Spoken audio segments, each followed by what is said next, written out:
Okay. She's got a mic. She's mic'd up. We're I'm just good. going to use it. We're good. Okay. Very good. Yep. Good. Okay. Okay, everyone. We're going to get started for our next talk. I'm going to introduce Cheryl Biswas, who's going to be speaking on what lurks in the shadows. Jeez.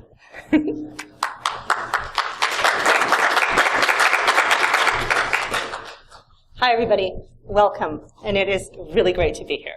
So I am Cheryl Biswas, and my talk today is What Lurks in the Shadow, addressing the growing danger, the risk of shadow IT and shadow data. But first, it is 5 o'clock, so here's the deal. Every time you hear me say BYOD, I want you to take a sip, if you've brought something with you. Okay? All right, a little bit about me. I'm the Associate Security Officer with JIG Technologies in Toronto, Canada, and I'm also an analyst, researcher, and writer. I've always loved tech, and I think I discovered my inner hacker when I learned how to use computers and teach myself, and then I discovered InfoSec about a year ago, and I never want to leave. So the opinions in this piece and this piece are my own. There was a time when the security lords ruled, and mere mortals only had the devices they were granted and the access that they were given. Companies had standards. You remember those. If you wanted a better, faster printer, well, it had to be on the approved equipment list. If you wanted the latest and greatest version of Microsoft Word, too bad, not until the company was ready to roll that out. And if the company wasn't ready, well, you were out of luck. The decisions took time, and you didn't always get the answer that you wanted. It was easier then to regulate things because there were fewer things to regulate. Mobility wasn't an issue because it wasn't even a consideration. The available tech was enough to get the job done. But that's the problem, because tech is always evolving to do more, better, and faster. Well, how do you do more, better, and faster? Anybody? One word. Mobile. Because the internet had become this happen in place, and you could sign on any time to do anything. You could access all the data that you wanted when you wanted it, but only with the newest, fastest stuff. And was that on the approved standards list? No. Regulating tech was getting in the way of getting stuff done. And that's when security became an inconvenience. So what did people do to get what they wanted? BYOD. Everyone brings anything into work and they plug it in. Be afraid. Be very afraid. Because we can't see all the stuff all the time. So what do? Do you accept it? Regulate it? Do you ban it? Well, according to Pony Express, 74% of companies are adopting BYOD policies. They need visibility into all devices on or around their networks. Because the reality is that employees can, and often will, bypass your policy. Sometimes by accident, and sometimes on purpose. Which is bad because now there is the Internet of Things. Yet even more stuff that plugs in. And who uses all the stuff? People.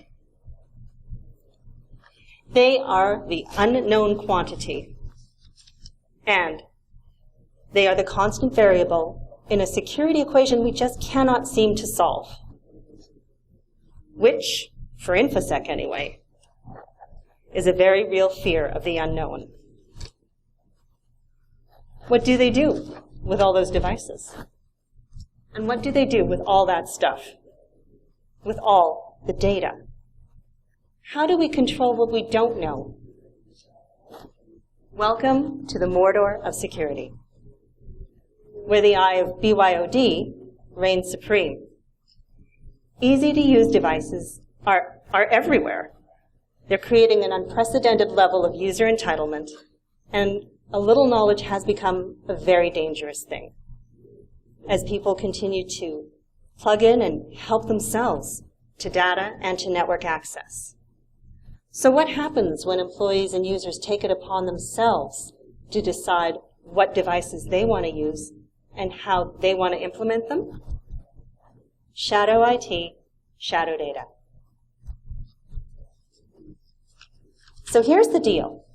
As the Internet of Things proliferates and human nature takes its course, we cannot out-engineer human susceptibility and failings. So that device and the freedom to see it, to use it as the user sees fit, override anything that we've got in place.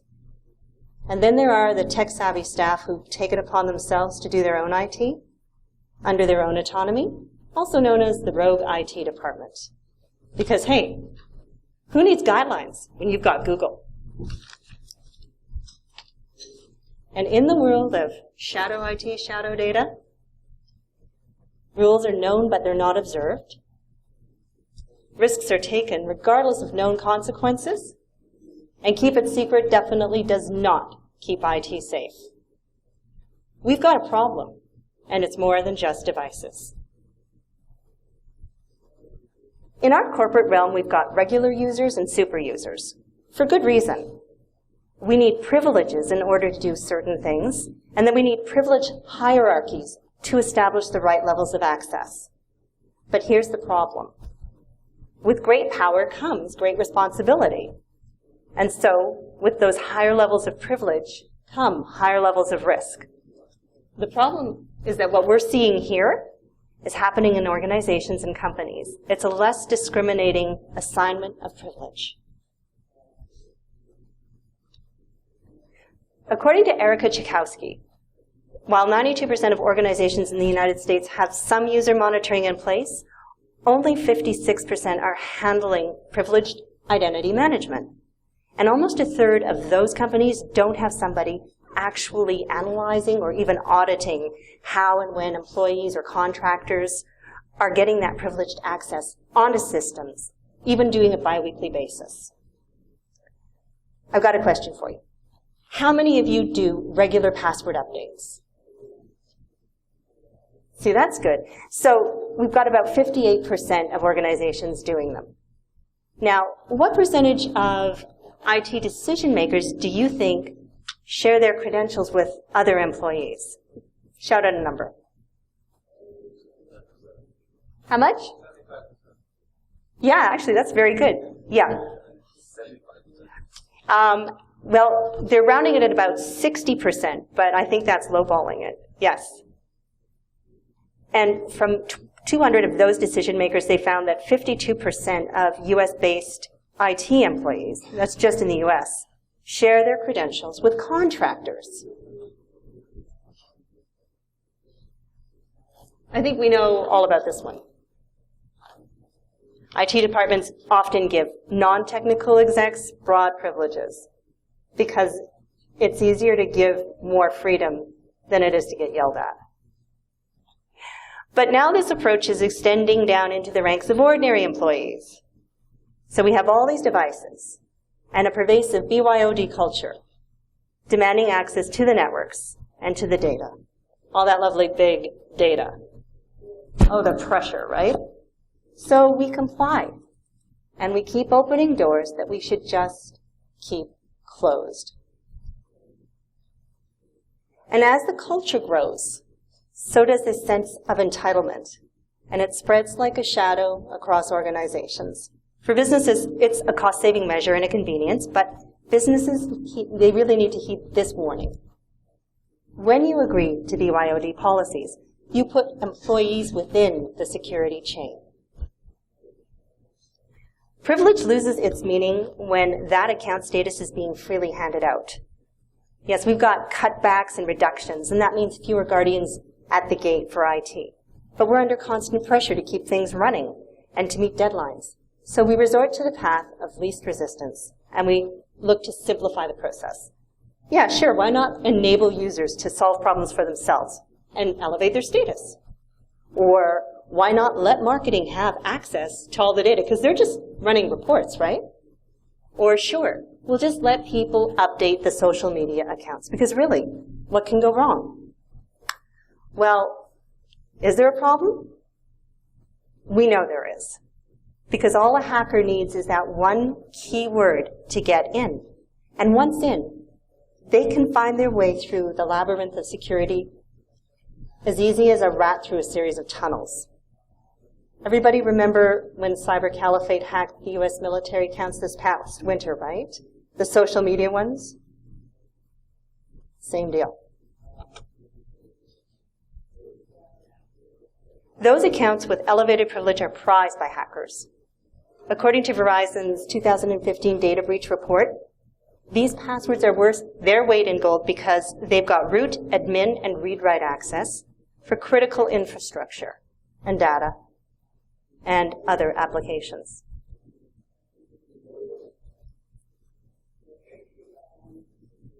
Well, we know what happens when security patches aren't updated and how easily it is for hackers to exploit those flaws. We've just been through a rash of 0 days. Thank you, hacking team. Let's see, there was Adobe Crash, no, I mean Flash. There was Internet Explorer. There's always WordPress. And then this past fall, who can remember? No, who can forget? Shell Shock and Bash, which we are still seeing today. It's one thing to try and keep all of our corporate devices patched, but try enforcing that with individuals. So, what happens when individuals operate as individuals and they make independent decisions about data storage and transmission? This is why we can't have nice things.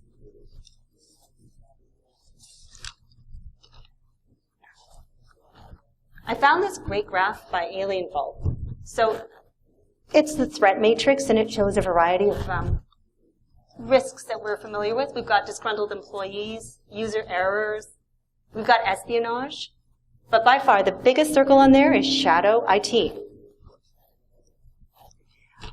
And it's about intent, frustrated users jumping the barriers that we've put in place for their own security, and then risking everyone's security.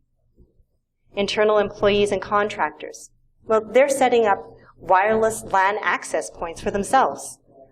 We've got people using personal tech for business functions with no formal BYOD policies in place to govern them.